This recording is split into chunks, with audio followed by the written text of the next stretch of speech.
ಅವರಿಬ್ಬರು ಸಹೋದರಿಯರು ಇವತ್ತು ಬೈಕ್ನಲ್ಲಿ ಅವರ ಪಾಡಿಗೆ ಅವರು ಹೋಗ್ತಾ ಇದ್ರು.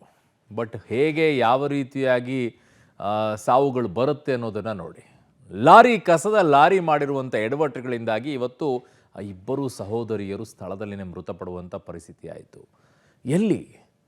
ಬೆಂಗಳೂರಿನ ಯಾವ ಭಾಗದಲ್ಲಿ ಅಪಘಾತ ಆಗಿದೆ? ಅದರ ವರದಿ ಇದೆ ನೋಡಿ. ಬಿಬಿಎಂಪಿ ಕಸದ ಲಾರಿಗೆ ಮತ್ತೆರಡು ಬಲಿ. ಸ್ಕೂಟರ್ನಲ್ಲಿ ತೆರಳುತ್ತಿದ್ದ ಸಹೋದರಿಯರ ದುರ್ಮರಣ. ಹಿಂಬದಿಯಿಂದ ಲಾರಿ ಡಿಕ್ಕಿ, ಸ್ಥಳದಲ್ಲೇ ಅಕ್ಕ ತಂಗಿ ಸಾವು. ನಗರದಲ್ಲಿ ಬಿಬಿಎಂಪಿ ಕಸದ ಲಾರಿಗೆ ಮತ್ತೆರಡು ಬಲಿಯಾಗಿದೆ. ಕಸದ ಲಾರಿಯನ್ನ ಓವರ್ಟೇಕ್ ಮಾಡುವ ಭರದಲ್ಲಿ ಲಾರಿ ಹಿಂಬದಿ ಟಚ್ ಆದ ಪರಿಣಾಮ ಸಹೋದರಿಯರಿಬ್ಬರು ಸ್ಥಳದಲ್ಲೇ ಮೃತಪಟ್ಟಿದ್ದಾರೆ. ಹೌದು, ಘಟನೆ ನಡೆದಿರುವುದು ಥಣಿಸಂದ್ರ ಮುಖ್ಯ ರಸ್ತೆಯ ಸರಾಯಿ ಪಾಳ್ಯದ ಬಳಿ. ಹೆಗಡೆ ನಗರದಲ್ಲಿ ಕೆಲಸ ಇದ್ದ ಕಾರಣ ಮನೆಯಲ್ಲಿದ್ದ 32 ವರ್ಷದ ಅಕ್ಕ ನಿಘಾರ ಸುಲ್ತಾನರನ್ನ ತಂಗಿ ನಿಘಾರ ಇರ್ಫಾನ ಮನೆಯಿಂದ ಕರೆದುಕೊಂಡು ಹೊರಟಿದ್ದರು. ಗಾಡಿ ಓಡಿಸುತ್ತಿದ್ದ ತಂಗಿ 30 ವರ್ಷದ ನಿಘಾರ ಇರ್ಫಾನ ಬೈಕ್ನಲ್ಲಿ ಹೋಗುವಾಗ ಸರಾಯಿಪಾಳ್ಯ ಮುಖ್ಯ ರಸ್ತೆಯಲ್ಲಿ ಕಸದ ಲಾರಿ ಒಂದನ್ನ ಓವರ್ಟೇಕ್ ಮಾಡಲು ಮುಂದಾಗಿದ್ದಾರೆ. ಲಾರಿ ಕೂಡ ವೇಗವಾಗಿದ್ದ ಕಾರಣ ಲಾರಿಗೆ ಟಚ್ ಮಾಡಿ ನೆಲಕ್ಕೆ ಬಿದ್ದಿದ್ದಾರೆ. ಪರಿಣಾಮ ಇಬ್ಬರು ಸ್ಥಳದಲ್ಲೇ ಮೃತಪಟ್ಟಿದ್ದಾರೆ. ಇಬ್ಬರು ಸಹೋದರಿಯರಿಗೂ 4 ಮಕ್ಕಳಿದ್ದು ಕುಟುಂಬಸ್ಥರ ಆಕ್ರಂದನ ಮುಗಿಲು ಮುಟ್ಟಿತ್ತು. ಸದ್ಯ ಕಸದ ಲಾರಿ ಚಾಲಕನನ್ನ ಅರೆಸ್ಟ್ ಮಾಡಿದ್ದು ತೀವ್ರ ವಿಚಾರಣೆ ನಡೆಸಿದ್ದಾರೆ. ನಾನು ಗಾಡಿಗೆ ಹೋಗ್ಬಿಟ್ಟಿದ್ದೆ, ಬೆಳಗ್ಗೆ ಮಗಳಿಗೆ ಸ್ಕೂಲ್ಗೆ ಹೋಗ್ಬೇಕು, ಹೋಗಿ ಬಂದು ನಿದ್ದೆ ಮಾಡ್ಕೊಳ್ತೀನಿ ಅಷ್ಟು ಹೇಳಿದ್ದು.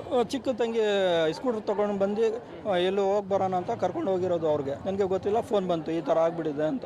ಸತ್ತೋಗ್ಬಿಟ್ಟಿದ್ದಾರೆ, ಆಕ್ಸಿಡೆಂಟ್ ಆಗ್ಬಿಟ್ಟಿದ್ದಾರೆ ಅಂತ. ನಾನು ಭಯ ಪಡ್ಬಿಟ್ಟು ನಾನು ಜಯನಗರ್ನಲ್ಲಿ ಇದ್ದೆ, ಬಂದು ನೋಡಿದ್ರೆ ಈ ಥರ. ನಮ್ಮ ವೈಫು ನಿಗಾರ್ ಸುಲ್ತಾನ, ನಮ್ಮ ವೈಫ್, ಅವರು ಚಿಕ್ಕ ತಂಗಿ ನಿಗಾರ್ ಇರ್ಫಾನ್. ಮನೆಯಲ್ಲಿ ಇದ್ದಾರೆ ಮಕ್ಕಳು, ನಮ್ಮದು 4 ಹೆಣ್ಮಕ್ಳು ನಮಗೆ. ನಿಗಾರ್ ಇರ್ಫಾನ್ ಅವ್ರಿಗೆ ಯೂಸಿಂಗ್ ಇರ್ತಿದ್ದು, ಅದು ತೋರ್ಸೋಣ ಅಂತ ಹೋಗಿದ್ದು, ಅದು ಈ ಥರ ಆಗಿರೋದು. ಅದು ರೋಡಲ್ಲಿ ಅವ್ರು ನೋಡಿ ಇದು ಮಾಡಿರೋದು. ಹಾಸ್ಪಿಟಲ್ಗೆ ಹೋಗ್ತಾ ಇದ್ದದ್ದು ಯಲಹಂಕದಲ್ಲಿ. ದೊಡ್ಡವ್ರಿಗೆ 5 ಜನ ಮಕ್ಕಳು, ಚಿಕ್ಕವ್ರಿಗೆ 4 ಜನ. ಅವ್ರಿಗೆ ಯಾರು ಕೇಳೋರು ಇಲ್ಲ, ಯಾರು ಮಾತಾಡೋರು ಇಲ್ಲ ಅವ್ರಿಗೆ. ಯಾಕೆ ಅಂದರೆ ಅವ್ರು ಗೌರ್ಮೆಂಟ್ ಕೆಲಸ ಮಾಡೋರು, ನಮಗೆ ಯಾರು ಮಾತಾಡ್ತಾರ? ತುಂಬ ಭಾಳ ಗಲೀಜ್ ಗಾಡಿ ಓಡ್ತಾರೆ. ಪಕ್ಕದಲ್ಲಿ 2 ವೀಲರ್ಸ್ ಹೋಗ್ತಾ ಇರ್ತಾರೆ, ಚಿಕ್ಕ ಮಕ್ಕಳು ನಡ್ಕೊಂಡು ಹೋಗ್ತಾ ಇರ್ತಾರೆ. ಫುಲ್ ಫಾಸ್ಟಲ್ಲಿ ಬಂದು ಕಟ್ಬಿಡ್ತಾರೆ.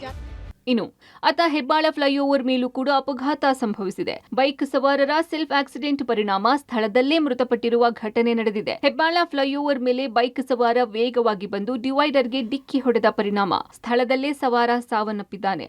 ಘಟನಾ ಸ್ಥಳಕ್ಕೆ ಪೊಲೀಸರು ಭೇಟಿ ನೀಡಿದ್ದು ಪರಿಶೀಲನೆ ನಡೆಸಿದ್ದಾರೆ. ಹೆಬ್ಬಾಳ ಸಂಚಾರಿ ಪೊಲೀಸ್ ಠಾಣೆಯಲ್ಲಿ ಪ್ರಕರಣ ದಾಖಲಾಗಿದೆ.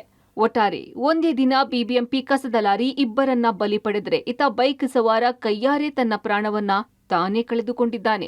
Raghu Mariswamy, metro bureau, public TV, Bengaluru.